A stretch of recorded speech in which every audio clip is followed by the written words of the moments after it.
Yes, y'all, I hoarded all the Clorox I could get to. They had these, well, I think they still on sale at Sam's Club for 10 something. These are the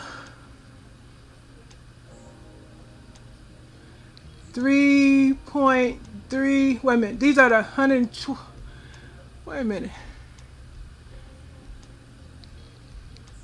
112 fluid ounces. And you know how much these things cost in a regular store for even a smaller bottle. So this is a good deal on Clorox. Clorox too. That's a good product. No, I don't get paid from Clorox, but I am saying this is a good product, and I hoarded the Clorox.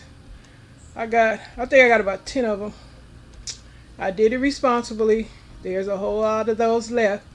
They are on sale. I think it ends maybe this month. But try and get y'all some Clorox for $10, because you know them little bitty ones in the store is 80.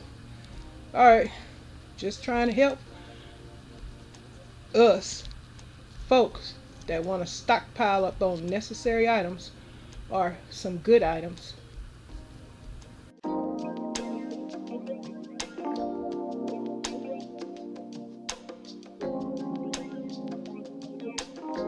Bye.